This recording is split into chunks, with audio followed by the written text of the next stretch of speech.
My name is Brian Jeffs. I live in Bath, Michigan. I am on the board of directors for the Second Amendment March. I'm also the Michigan coordinator for fundraising for the state of Michigan. I'm also president of Michigan Open Carry Incorporated, a nonprofit group that endorses the open carry of a firearm. My history in the Second Amendment goes back to my childhood. I was raised in northern Michigan. My father loved to hunt and fish. And I learned at an early age that firearms were very important, not only for hunting and target shooting and self-defense, but also was a great guard against foreign invasion, as well as a tyrannical government that might want to try to repress the people of the United States. And I think that the Second Amendment was put in place to protect all the other rights. I think once the Second Amendment is abolished, then it will be easy to take away all the other people's rights, because what are you going to do? The government has all the power and all the firearms, so they can pretty much tell you what to do, which is happening around the world. Nothing good comes from gun control. I believe gun control is murder. When confiscated firearms take place, what shortly happens within 100 years is you have a tyrannical government, and you also have a genocide, and that's been proven throughout the 19th, part of the 18th, and into the 20th century, starting back with the American Indians that were to be decimated by the United States government. 1915 we had Turkey that were killing Armenians. They confiscated their firearms and their ability to protect themselves. 150,000 people were slaughtered, and it goes right through to China, to Nazi Germany, Uganda, Rwanda, even continues today in China and a lot of African nations as well. When you take away the citizens' ability to protect themselves from their government, bad things happen. I don't want that to happen in the United States. And I think any reasonable person, when they think about it, should understand how important it is for the citizens to be able to keep and bear arms. When your government no longer trusts you as a person, I think you can no longer trust your government. I think the Founding Fathers' basic principle was a small government. It was there to protect individual rights. There's no question about that. They didn't want big government. It was to protect individual rights, and what we're seeing today is the government now is starting to take away individual rights.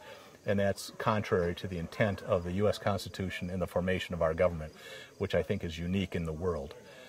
So I believe very strongly in the Second Amendment, that it helps preserve our great country. The Second Amendment March is an organization that was founded with one goal, and that is to organize a march, a celebration actually of the Second Amendment in Washington, D.C. We wanted to let people know across the country that there's a lot of people that believe in the Second Amendment and that it's an individual right, and we want anybody who believes that to come to D.C. to just sort of celebrate the wisdom of our Founding Fathers by incorporating that in the Bill of Rights. We're not really protesting any particular government. We're not protesting any particular law or bill that's coming up. It's not a protest in the sense that we're trying to get something to change. It's more of a celebration, and it's more of just a show place to let people on the east and west coast know that that middle part of the country, where most everybody lives, believe strongly in the right to keep and bear arms. So we'd love to have 1 million people gather, but even if 50,000 gathered, those people would be a part of history, as I'm not aware of any other Second Amendment kind of celebration going on in Washington, D.C. I'm not aware of any. So that's our primary goal, and we exist as a facilitator, and that's where we need some funding and some help. Is it takes a lot of money to organize the march. There are fees involved for renting the space. We have to pay, cleanup fees for after the event, extra security. So there's lots of costs involved, and that's kind of what we're doing. We're trying to lay the foundation so that people can come to Washington, D.C. and have had all of that, pre-work done for them. So they just need to show up, join us in the celebration, and then, go about their business and leave. So that's what our organization is about. Right now we have 24 state coordinators, and I'm the Michigan state coordinator and also on the board of directors for the march. I got involved because I knew Skip through the Michigan Open Carry organization.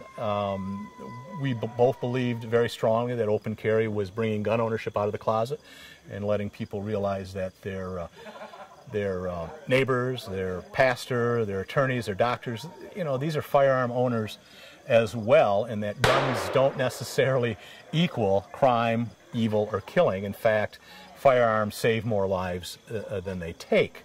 So through a common interest, when Skip proposed this idea, I volunteered to help in any way I could. And through a few conversations with him on the phone and in person, he decided that he would ask me to be the coordinator for the state of Michigan.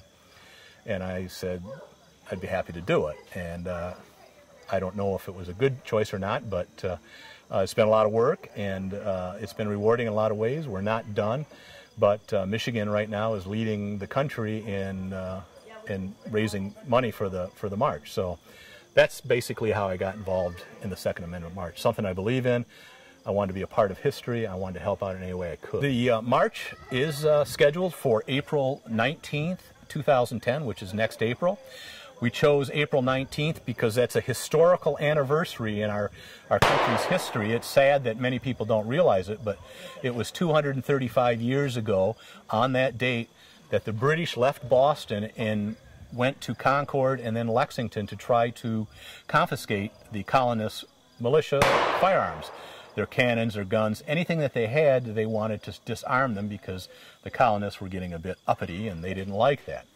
Well, the colonists had some pretty good intelligence. They knew that the British were planning to do this. They didn't know when it was going to happen. So they had moved all their arms to a secret location and hid them. And then that was the date of Paul Revere's ride that was warning the local militia that the British were coming. And a few hundred formed on the Concord Bridge. They had 300, I believe, British soldiers attack. The colonists were overwhelmed and were pushed back, but by the time they got to Lexington, which was a nearby town, or I think it was just the opposite, excuse me, it was at Lexington that they held them off, and then they went to Concord.